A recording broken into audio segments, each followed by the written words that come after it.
Welcome to Whispers from the Cottage, where stories rest with you. My name is Marit, and I'm so glad you're here. Tonight, I'll be reading you a gentle story, a quiet companion for your evening, or for whenever you need a little stillness. You don't need to pay close attention. You don't even need to finish it. In fact, you don't need to do anything at all. This story is here not to entertain, but to comfort, to soften the edges of the day, to carry you somewhere safe, somewhere quiet. It's okay if your mind drifts. It's okay if you fall asleep quickly. That's exactly what this space is for. I created this channel, this little cottage of words, for the part of you that's tired and simply wants to rest, without needing to be anything else. So wherever you are now, let your body begin to soften. Unclench your jaw, let your shoulders fall, and if you feel ready, close your eyes. The story will begin soon, and as it does, let it drift around you, like candlelight flickering against the wall, or leaves turning gently in the wind. You're safe here, you're welcome here, and you are not alone. In the early spring of 1905, when the snow still clung stubbornly to the tops of distant hills and the morning air bit with soft teeth, Eleanor took a train north. She packed only what she could carry in one trunk, and a shoulder bag, 2 wool dresses, a faded blue coat, a teapot wrapped in linen, and a notebook bound in green leather. The train car was nearly empty. Only an elderly man across the aisle snored softly beneath his hat, and a young woman 2 rows ahead was knitting something that looked like a scarf, but might have been a secret. Eleanor sat near the window. Outside, trees passed in a blur, bare branches against sky, patches of frozen field, and the glint of rivers still locked in ice. The journey had begun at dawn, with the smell of coal smoke and wet iron, and now the morning had stretched into a cold hush of midday. She had not spoken since the conductor had taken her ticket. She had not wanted to.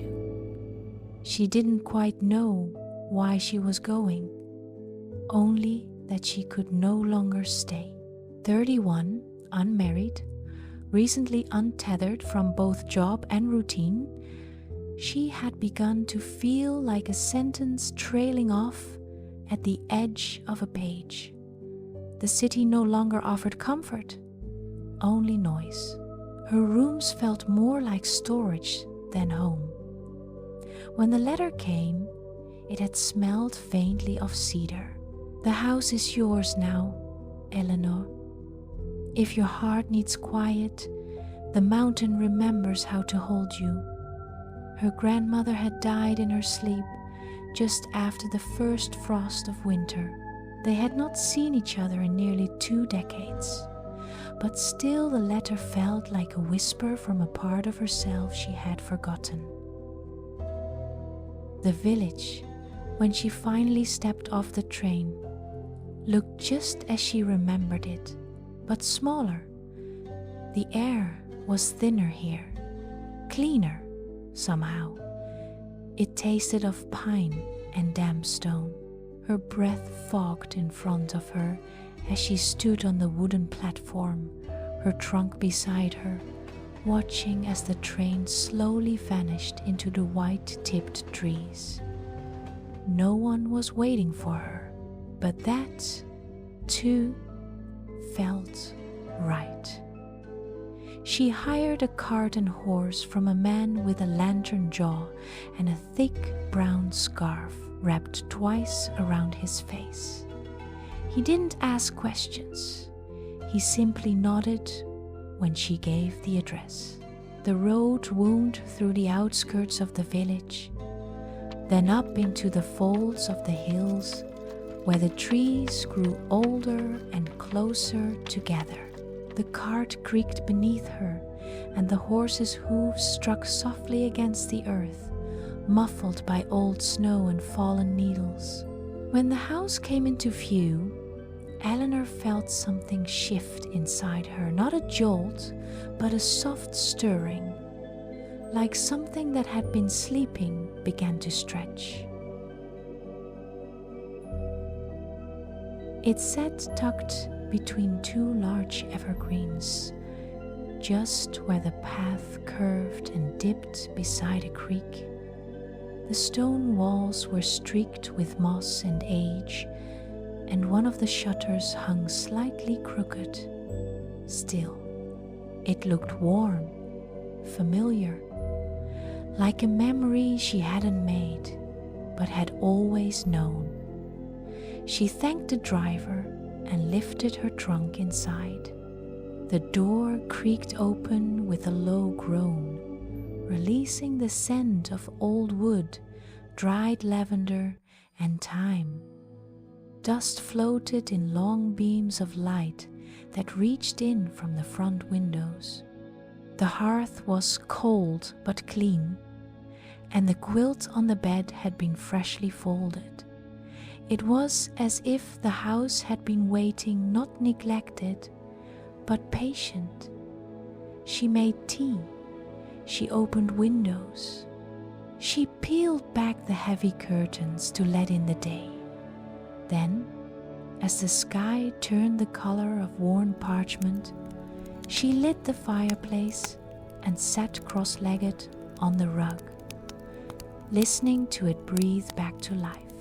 That night, she lay in her grandmother's bed under a faded quilt stitched with tiny stars, and dreamt of a field full of violets. She woke just once, just long enough to remember where she was, and she smiled. The days passed slowly, gently. She did not speak much, only to herself, or to the robin who had taken up residence in the garden. She read old books. She walked through the woods behind the house. She stood barefoot on the porch in the morning and let the cold greet her skin. There was no clock in the house, only the chiming of a nearby chapel bell that marked the hours like soft footfalls in another room. Eleanor let her body reset itself. She ate when she was hungry, slept when the dark wrapped itself around the trees, wrote when she felt the words coming not about anything in particular, but about sounds, about colors, about the way the moss glowed when it rained. She found the letters on a Wednesday morning, tucked inside a small tin box in the writing desk. Most were undated. Some had pressed flowers folded inside. All were written in her grandmother's handwriting, slightly tilted, precise, confident. One read, "This house does not forget, it simply waits." Another said, "If you reach the end of what you know, walk north until the trees part. When the wind is right, it will show you." She read them aloud one by one, her voice soft in the still air. It felt less like reading and more like listening. By the end of her second week, Eleanor returned to the village. The streets were quiet, mostly cobblestone and soft with moss between the cracks. A few shops were open. The baker, the grocer, the tailor whose windows were full of velvet and wool. She walked slowly, remembering, as a child, this had been a place of wonder.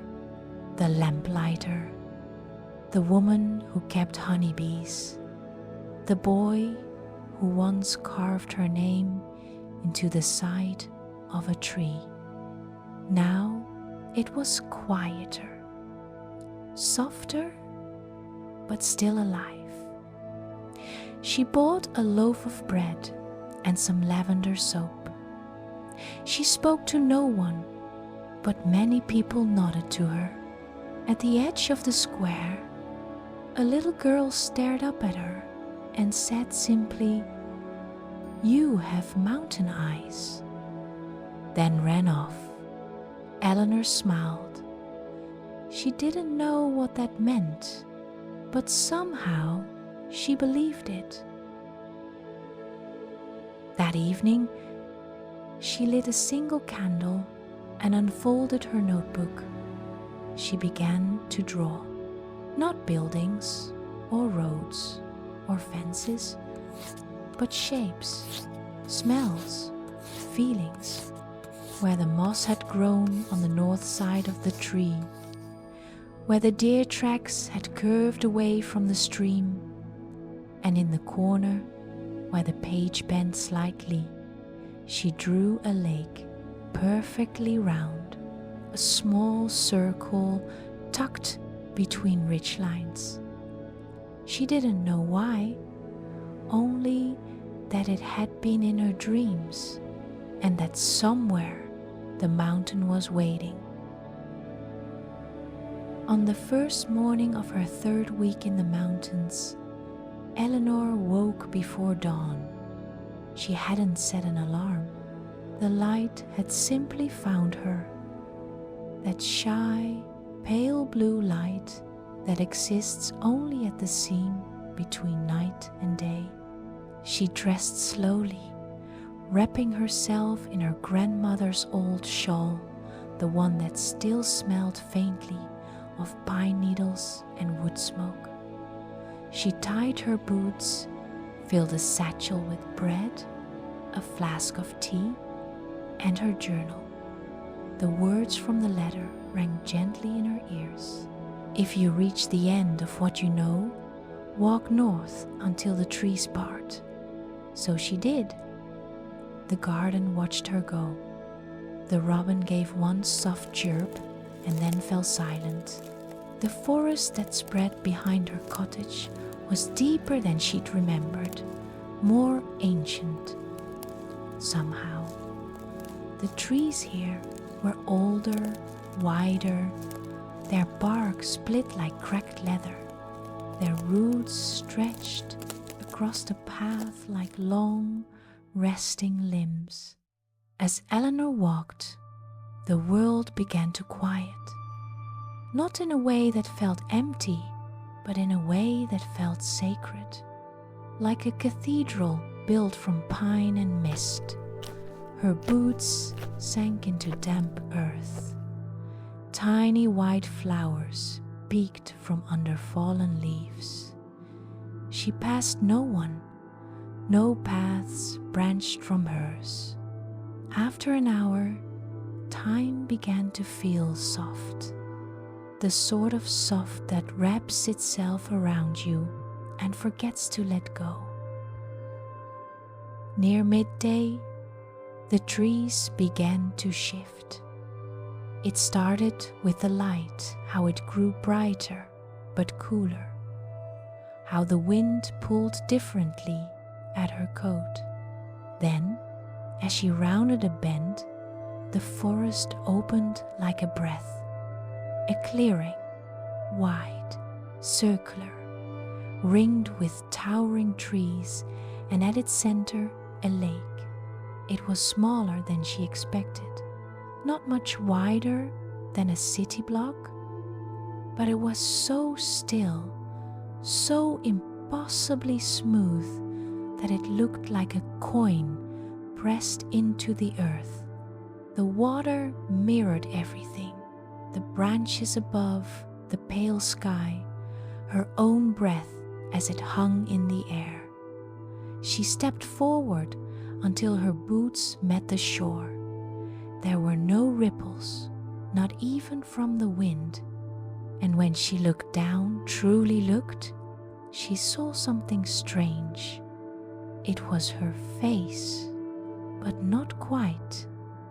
In the mirror of the lake, she looked younger, not by years, but by weight. The lines at her eyes were gone, her shoulders straighter, her mouth curved slightly, as if remembering laughter just before it began. Eleanor blinked. The reflection stayed, then changed. Now she saw herself in a field of wildflowers, hair loose, a journal in her lap. Her fingers moved as if sketching something. Her eyes were bright, alive, curious. She did not remember this moment, but the lake did. She sat on the moss and watched for over an hour. The reflection changed slowly, sometimes not at all. Sometimes it showed her things she had forgotten. Her first snowfall, her father's hands, the blue dress she wore when she danced alone in her apartment at age 23. Then came images she had never seen. At least, not yet. She saw herself older, walking with a cane, smiling at someone whose face was blurry with light, sitting by a fireplace, telling a story. Her voice, in the reflection, was calm, unhurried, whole. That evening, back at the cottage, Eleanor wrote without stopping. She did not try to explain the lake. She only described what she saw. There is a mirror under the mountain. It remembers you, even when you don't.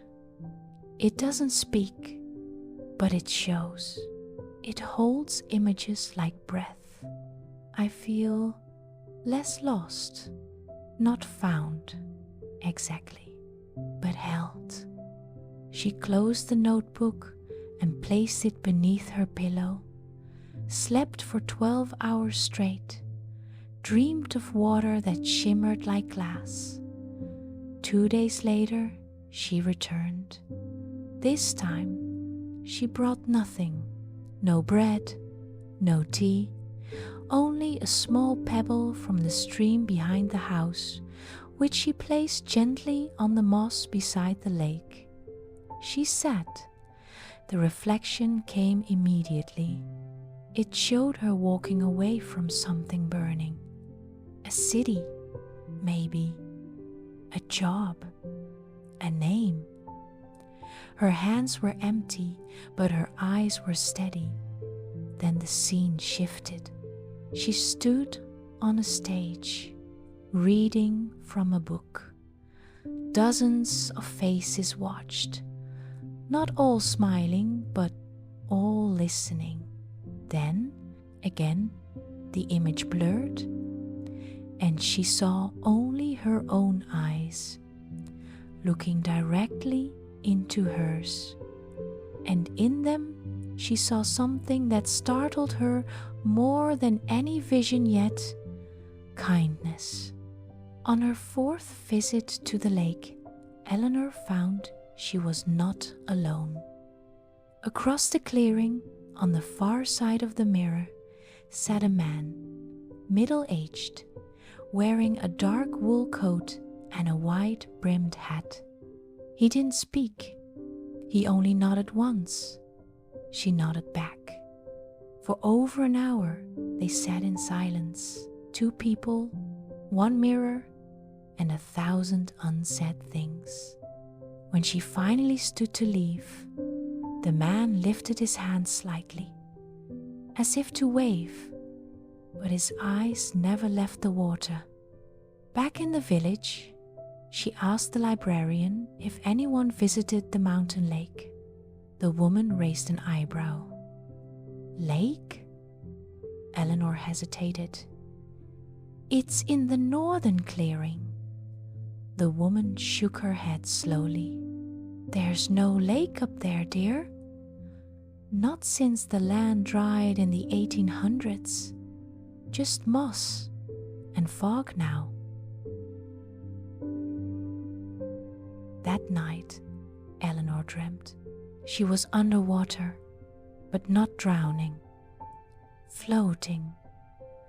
Light spilled across the surface above her, dappled and warm. And in the quiet, she could hear music soft, like a lullaby played on an instrument she couldn't name. A woman sat beside her. Not her grandmother, not herself, but someone familiar. The woman touched her face and said, "You were never missing. You simply forgot the sound of your own name." Eleanor woke up with tears on her cheeks, not from sadness, but from the kind of remembering that feels like relief. In the days that followed her dream, Eleanor found that something inside her had shifted. She walked more slowly now, not because she was tired, but because the world had become richer. Each sound felt like a message. Each movement an invitation to notice. She no longer passed through the world. She moved within it. She noticed the way the frost clung to the window glass in delicate spirals, like stories written in breath melted by morning, but never truly gone. The way the kettle didn't just boil, but sang in tones that changed with the wind outside. Sometimes it was a hum, sometimes a whistle, sometimes just a soft exhale. She listened to the silence in the afternoon, the kind of silence that blankets a room, not with absence, but with presence. It was the kind of quiet that felt like someone had just stepped out of the room or was about to enter. She didn't need to fill the hours anymore. They filled her. The simple acts became sacred. Washing the teacup, folding the blanket, opening the shutters, and watching the dust dance in the light. At night, she lit only one candle and let its golden light draw long shadows on the walls. Shadows that swayed gently with the rhythm of her breath. She read sometimes. Old letters, worn books, things she had read before, but that now felt different, as if the words had been waiting for her to return with softer eyes. More often, though, she sat and watched the fire. She didn't sit to think. She didn't sit to feel. She simply sat as though keeping the fire company. She listened to the wood settle, the occasional crack, the shifting of the coals, the gentle flicker casting her reflection into motion on the window pane. Time moved differently now. It no longer rushed. It didn't pull her forward. It flowed like a slow river that curved gently around her, as if asking nothing but her willingness to float. Outside, the snow began to melt from the trees. dripping in slow rhythm onto the softening earth. Even the birds sang less now, not out of sadness, but as though the silence was enough. She began to speak to herself sometimes, not out loud, but inwardly, like writing on water. "You are safe here," she would say. "You are not late. You don't have to know." And in those small, ordinary moments, when nothing spectacular was happening, she began to feel something quietly return. Not joy, exactly, not purpose, something simpler, something like belonging. One morning, after washing her hands in the stream behind the house, Eleanor returned inside and opened her journal.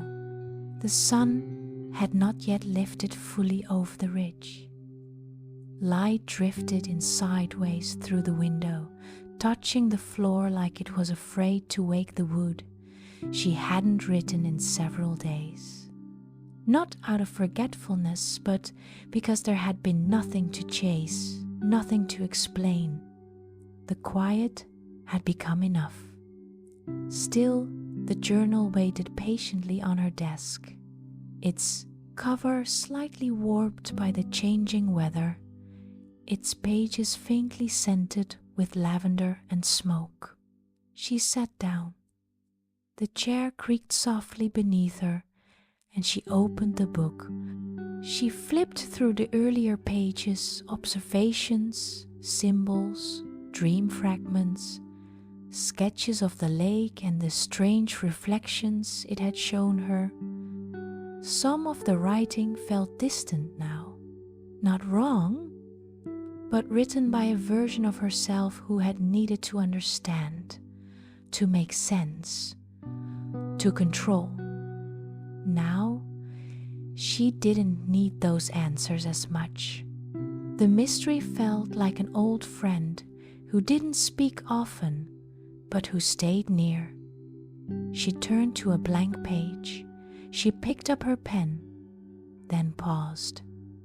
There were no revelations waiting to be poured out, no sentences rehearsing themselves in her mind, no need to impress the paper with her thoughts.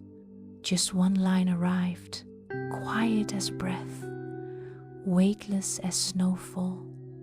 "I am no longer waiting for myself to arrive."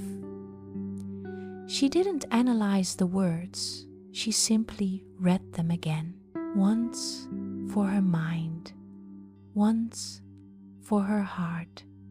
Then she smiled a slow, unforced smile, as if something deep inside her had just exhaled. She closed the book gently, as if to say, "That's enough for today. You've said all that needs saying." But she didn't leave the table right away. She let her fingers rest on the cover for a while, feeling the faint pulse of memory in the pages. She thought about all the times she had written out of fear to plan, to defend, to explain herself to herself. Pages filled with questions that never needed answers. And yet now, silence felt just as sacred as story. She stood up, walked to the window, looked out across the trees. The wind stirred a few branches. A single bird flew low, then disappeared into the pines. She whispered, not to the trees, not to the wind, but to the part of herself that had once been so tired of becoming. "You can rest now." And then she did. She returned to the lake one last time. There was no grand reason, no dream calling her, no voice from the trees, only a quiet knowing that the time had come. The morning was still, blanketed in pale mist, the kind that softens the world and slows the breath. This time, she walked with bare hands, her shawl wrapped tightly around her shoulders, the satchel left behind. There was nothing to carry anymore, not even questions. The trees seemed to part more easily now, as if they had memorized the sound of her footsteps, as if they knew she belonged. The path was damp beneath her boots, mossy and uneven, but familiar. She passed landmarks she had once hurried past. A crooked birch, a fallen log with tiny mushrooms growing from its side, a stone that looked like a sleeping fox. And then she reached the clearing. The lake welcomed her, not as a guest, but as someone long expected. The stillness of the water was so complete that it looked like glass, not cold, but deeply calm, unmoving, yet alive. She felt no need to speak. Not yet. She stood for a long time, watching the slow drift of clouds above reflected below. She had seen this lake before in dreams, in drawings, in the mirror of her own thoughts. But today it felt different. Her reflection appeared, soft and clear, not younger, not older, just herself. But a version that didn't try, didn't perform, didn't wait to become, simply was. There were fine lines at the edge of her eyes now, but they looked like rivers on a map, like stories that had been earned. She stepped forward until her boots touched the edge of the water. The cold seeped through the leather. She didn't flinch. She looked into her own eyes. There was no tension in her shoulders, no mask left to wear, no script to follow. She whispered, "Thank you." The lake did not answer, but something shifted. A soft breeze lifted the edge of her shawl, curling around her like an unseen hand. The trees did not move, but the air hummed. One ripple passed across the surface of the lake, gentle, purposeful. It touched her reflection and shimmered outward. But the image held. It did not blur, it did not vanish. She remained, whole, present, enough. She did not stay long after that. There was nothing more to find, and nothing to leave behind. As she turned to go, a small white feather drifted down from above, landing near her foot. She smiled, picked it up, and placed it gently in her coat pocket. Not as a token, not as a sign, just because it was soft. The path home felt different, though it hadn't changed. Every branch, every stone, every shaft of morning light felt like a quiet goodbye, or perhaps a quiet welcome, because she was not leaving something behind. She was returning to it with different eyes and an unburdened heart. Eleanor stayed in the cottage for the rest of the spring. There was no decision, no plan, only the gentle unfolding of one day into the next. The mornings were no longer cold. The frost had lifted from the windows, and now the breeze that slipped in through the shutters smelled of wet grass and wild herbs. The garden, once dormant, began to bloom again, not because she planted anything, but because it was time the earth knew what to do. It didn't ask for permission. Tiny blue flowers pushed through the stones near the path. Moss crept up the side of the well. The vines along the porch twisted toward the light with quiet hunger. A robin built a nest above the doorframe, weaving bits of dried lavender and twine from her woodpile. She watched it every morning, smiling when she heard the faint, rhythmic peeping of new life. She no longer counted the days. She no longer feared forgetting something. The sun moved, the trees grew, and that was enough. Villagers passed her on the path now and again. They smiled at her, but differently than before. It was no longer the politeness reserved for strangers, nor the curiosity given to someone mysterious. It was something else. Recognition, perhaps, or maybe resonance. The children waved when they saw her coming, their voices softer around her, not out of fear, but because something in her quietness made them gentle too. One day, a bouquet of lilacs appeared on her doorstep, wrapped in a scrap of paper with no name.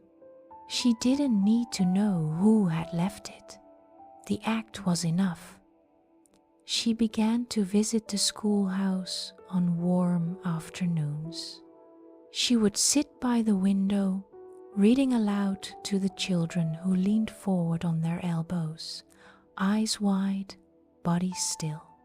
Not stories of princes or dragons, but of rivers that whispered, and mountains that listened, and mirrors hidden beneath the roots of ancient trees. She never mentioned the lake, never described the clearing, but sometimes, when she looked into the children's curious eyes, she wondered, had they seen it too? Had they found their own quiet? Did their dreams take them to that same still water under moonlight?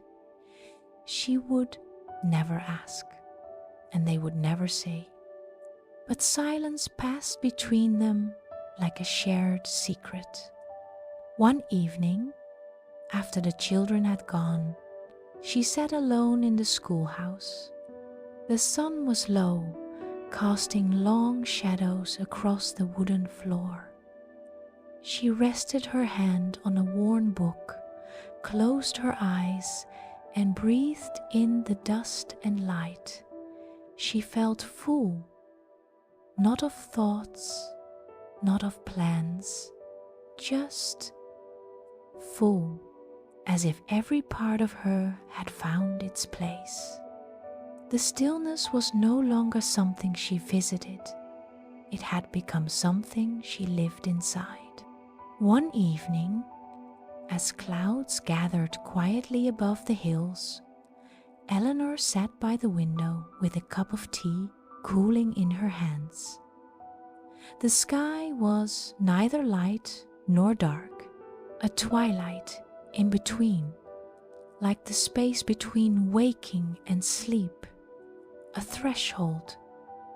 She had been sitting for a long time, watching the trees move, watching the sky think. Then something stirred in her, not urgency, not purpose, just a quiet pull. She stood, crossed the room, and opened the drawer of her grandmother's old writing desk. From within, she pulled a sheet of parchment slightly yellowed at the edges, soft to the touch. She sat down, lit a candle, and began to write. It wasn't a letter to anyone in particular, not a friend, not family, not someone she expected would ever read it. It was a letter to someone who might never come, but still, somehow, might need it. Someone who was lost. Someone who had forgotten. Someone like she had once been. She dipped her pen in ink, and the words came slowly, as if they were not being written, but remembered. Dear soul, if you have wandered, that is not failure. It is the beginning of return. You are not broken. You are not late. You are not behind. There is a place beneath the noise, beneath the names and roles and mirrors hung on other people's walls. It is where you began, and it waits for you still, with no judgment, with no conditions. You will not find it on a map, but you may feel it in the wind when no one is watching, or in the stillness between thoughts, or in the way your hands rest when you forget to prove anything.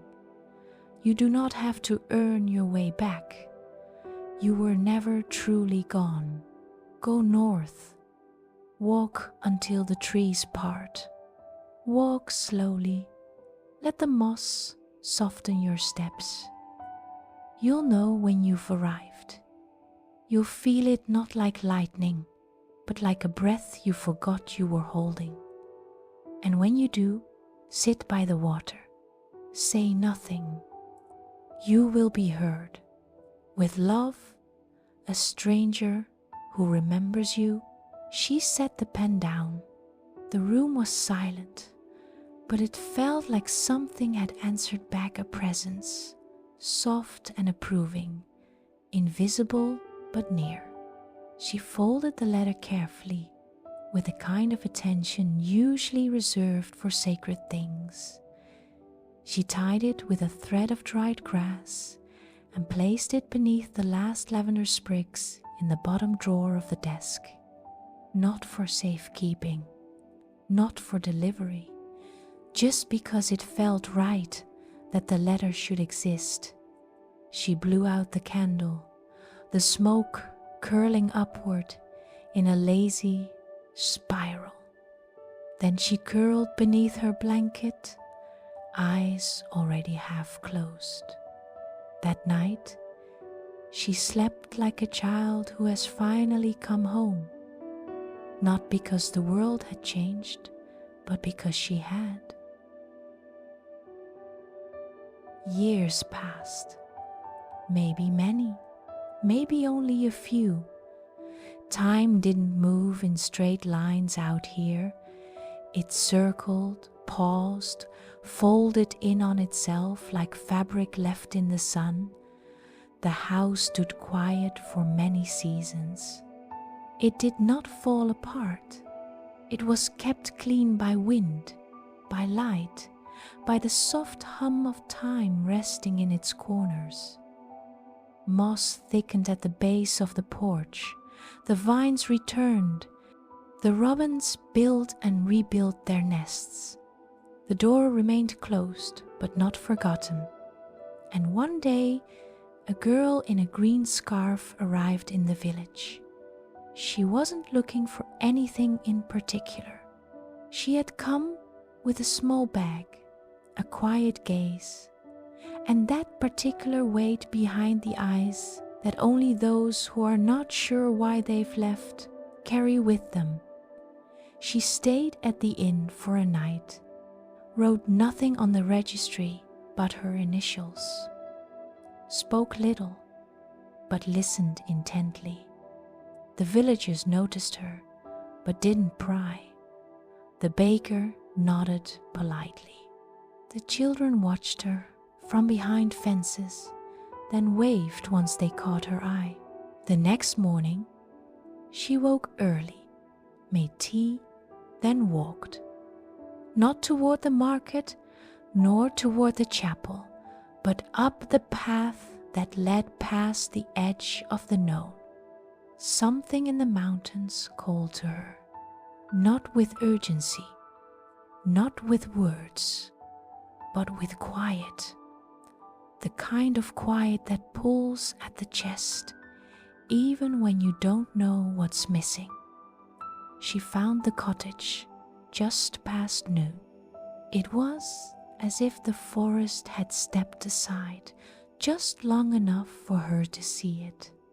She paused at the threshold, hand resting on the door frame, eyes flicking across the windows, the vines, the feather caught in a crack in the wood. She did not knock. She opened the door. It did not resist. Inside, the light was soft, golden, as if it had been waiting. Dust hung in the air like memory, but the room was warm, not just in temperature, in spirit. The kind of warmth left behind by someone who once loved the place well and never truly left. She didn't speak. She didn't need to.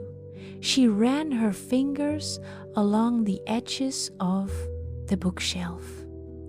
She opened the cupboard to find dried herbs still resting in their jars. She sat in the same chair where Eleanor once wrote, and she breathed. That night, as the fire whispered its old stories, the girl found the letter folded, tied with grass, nestled beneath lavender in a drawer she hadn't meant to open. She untied the thread carefully and read, "Dear soul, if you have wandered, that is not failure." She didn't cry, but her breath caught just for a moment, as though a forgotten door inside her had creaked open. She folded the letter again, but did not return it. She held it in her lap, hands resting gently on top. Outside, the trees swayed gently in the moonlight, casting slow-moving shadows across the walls. She looked toward the north, not because someone told her to, not because she needed to go, but because she already knew. She did not need to ask where north was. She simply rose and let the quiet guide her. And now, dear listener, your own feet have found the path. Maybe not today, maybe not even tomorrow, but something in you remembers. Something still and quiet beneath the noise. You didn't have to look for it. You were already walking toward it. Even when you forgot, even when the world told you otherwise, there is a place in you that has never been broken, a place that does not rush, that does not try to prove, that does not wait for permission to be whole. You are not behind. You are not too late. You are not a question to be solved. You are the answer you forgot you knew. You've carried enough. You've done enough. You have nothing to earn here, only space to rest. Let go of the day now. Let go of the voice that says you need to be something else before you're allowed to feel peace. Let it drift like fog across the lake, melting into the trees. There's no need to hold on to this story. It will hold on to you. The mirror is still there, beneath the mountain, waiting quietly in the water. Not to judge you, not to change you, but simply to remind you. You are always whole. You are already home.